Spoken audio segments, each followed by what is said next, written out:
নমস্কার বন্ধুরা, ভদ্রসা study centre চ্যানেলে তোমাদের স্বাগতম। তোমাদের জন্য দারুণ একটি সুখবর।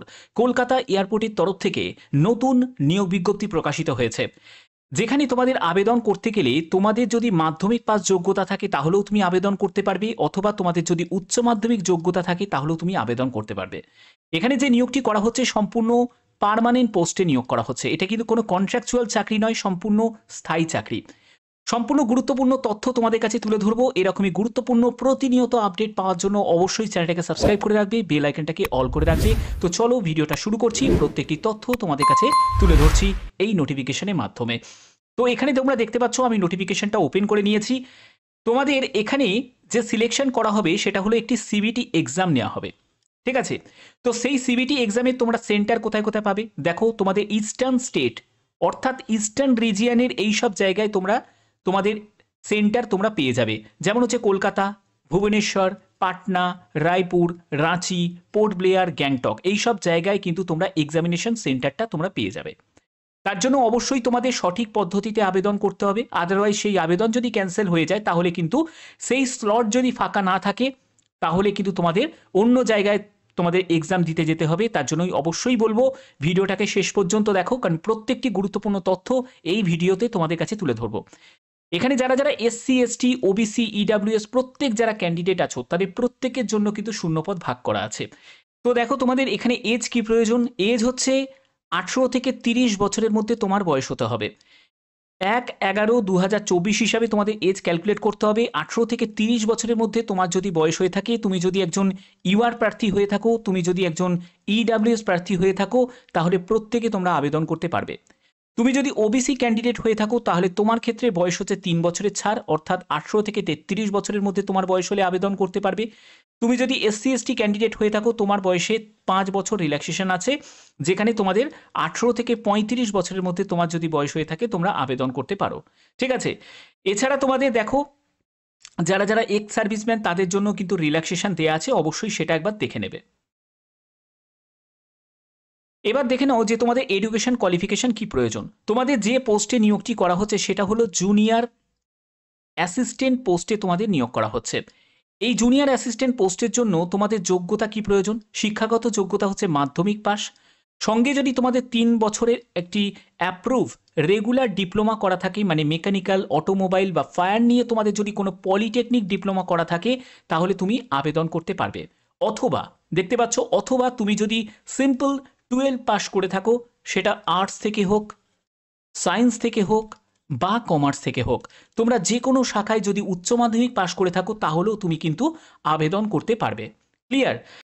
এছাড়াও তোমাদের ড্রাইভিং লাইসেন্সের প্রয়োজন আছে, অর্থাৎ হেভি ভেহিকলস ড্রাইভিং লাইসেন্সের যদি থাকে তাহলেও হবে, অথবা তোমাদের যদি মিডিয়াম ভেহিকল লাইসেন্স যদি থাকে তাহলেও হবে, অথবা তোমাদের যদি লাইট মোটর ভেহিকলসের লাইসেন্স থাকে তাহলেও হবে, ঠিক আছে? যে কোনো একটি ড্রাইভিং লাইসেন্স হলেই কিন্তু হয়ে যাবে। তোমাদের এখানে গুড ফিজিক্স থাকতে হবে, অর্থাৎ ম্যান এবং ওমেন অর্থাৎ পুরুষ মহিলা উভয় প্রার্থীরাই আবেদন করতে পারে।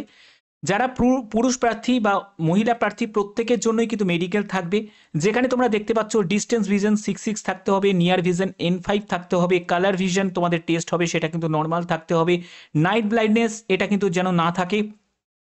তারপরে হচ্ছে ফিল্ড ভিশন টেস্ট, এগুলো কিন্তু সবই তোমাদের চেক করা হবে। ওমেনদের ক্ষেত্রে হাইটের কিন্তু একটা ব্যাপার আছে। তুমি দেখতেই পাচ্ছ পুরুষ প্রার্থীদের 167 সেন্টিমিটার হাইট হতে হবে এবং মহিলা প্রার্থীদের 157 সেন্টিমিটার হাইট হতে হবে।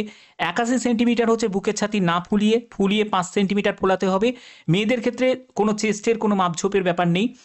আর ওয়েট হচ্ছে 55 কেজি পুরুষ প্রার্থীদের, মহিলা প্রার্থীদের 45 কেজি। এই হচ্ছে তোমাদের, অবশ্যই এই রকম তোমাদের থাকছে। এবার দেখো যে তোমাদের সিলেকশন প্রসেসটা কি থাকছে। সিলেকশন প্রসেস অ্যান্ড সিলেবাস, অর্থাৎ রিটিন এক্সাম হবে, সিবিটি এক্সাম হচ্ছে 2 ঘন্টা তোমরা সময় পাচ্ছ। 100 নম্বরের পরীক্ষা হচ্ছে, 50 পেতেই হবে ইউআর ইডাব্লিউএস ওবিসি ক্যান্ডিডেটদের, আর 40 পেতে হবে এসসি এসটি ক্যান্ডিডেটদের 100-র মধ্যে। এখানে সিলেবাস যেটা থাকছে, পার্ট এতে হচ্ছে 50% কোশ্চেন থাকবে subject related. Education qualification for prescribe post, অর্থাৎ যে পোস্টে তুমি আবেদন করছো তার এডুকেশন কোয়ালিফিকেশন অনুযায়ী তোমাদের কিন্তু কোশ্চেন সেট হবে। তারপরে হচ্ছে পার্ট বি থাকছে, সেখানে 50% কোশ্চেন থাকবে জিকে, জিআই, তারপরে জেনারেল অ্যাপটিটিউড এবং ইংলিশের ওপর। তারপরে তোমাদের স্টেজ 2-তে চলে যাবে। স্টেজ 2-তে চলে যাওয়ার পরে তার যারা শর্ট লিস্টেড হবে সেই শর্ট লিস্টেড ক্যান্ডিডেটদের ডকুমেন্ট ভেরিফিকেশন এবং মেডিকেল এক্সামিনেশনের জন্য ডাকা হবে এবং তোমাদের ফিজিক্যাল মেজারমেন্ট টেস্টও কিন্তু হয়ে যাবে। ঠিক আছে, তো এইগুলো তোমাদের হয়ে যাবে, তারপরেই তোমাদের সিলেকশন করা হবে। তো ফিজিক্যাল এফিসিয়েন্সি টেস্টের মধ্যে কি কি থাকছে দেখো, তোমাদের 100 মিটার রানিং থাকছে, তারপরে ক্যাজুয়াল ক্যারিং টেস্ট থাকছে, সেখানে লিফটিং, তোমাদের স্যান্ড ব্যাগ নিয়ে তোমাদের লিফটিং করতে হবে 50 মিটার, তারপরে pole climbing, rope climbing, ladder climbing, এইসব তোমাদের থাকছে, যেখানে তোমাদের ম্যাক্সিমাম 20 মার্কস কিন্তু থাকছে ইচ টেস্টের ওপর। তারপরে তোমাদের ফিজিক্যাল এন্ডুরেন্স টেস্ট থাকবে, যেখানে তোমাদের দেখতেই পাচ্ছ এখানে সম্পূর্ণ কিন্তু ভাগ করা আছে কত নম্বর কি করে তোমরা পাবে এবং তোমাদের কি কি থাকবে সেইগুলো কিন্তু সব ডিটেলসটা কিন্তু এখানে দেওয়া আছে। আমাদের এই যে নিয়োগটি করা হচ্ছে সেটা হলো এয়ারপোর্ট অথরিটি অফ ইন্ডিয়ার তরফ থেকে, দেখতেই পাচ্ছ কলকাতা 52।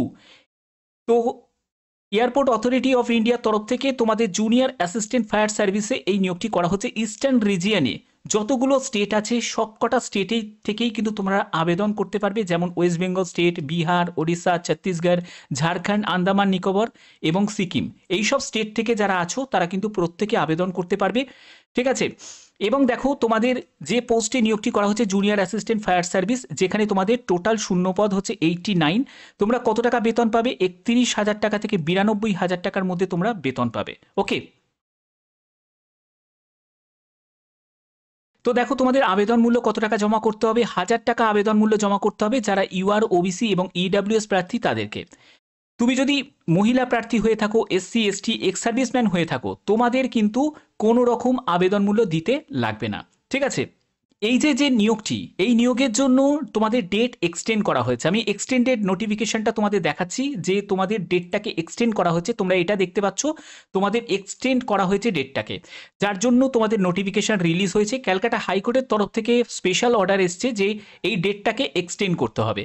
তার জন্য জুনিয়র অ্যাসিস্ট্যান্ট ফায়ার সার্ভিস তোমরা দেখতেই পাচ্ছ ইস্টার্ন রিজিয়নের তরফ থেকে এই নোটিশটা জারি করেছে, যেখানে তোমরা দেখো 8ই মার্চ 2025 একদম লেটেস্ট তোমাদের নোটিশটা তোমাদের দেখানো হচ্ছে। তোমরা যারা আগে আবেদন করেছিলে তাদের নতুন করে আবেদন করার প্রয়োজন নেই, কিন্তু যারা এই প্রথম তোমরা আবেদন করবে দেখছো বা আবেদন করতে চাইছো, তাদের জন্য 5ই এপ্রিল থেকে তোমরা আবেদন করতে পারবে। 11ই এপ্রিল পর্যন্ত আবেদনও করতে পারবে, আবেদন মূল্যও জমা দিতে পারবে। অফিসিয়াল ওয়েবসাইট হচ্ছে এটা। অফিসিয়াল ওয়েবসাইটের লিঙ্ক আমি ডেসক্রিপশনে দিয়ে দেবো, সেখান থেকে কেরিয়ার সেকশন এবং রিক্রুটমেন্ট সেকশনে গিয়ে তোমরা আবেদন করতে পারবে।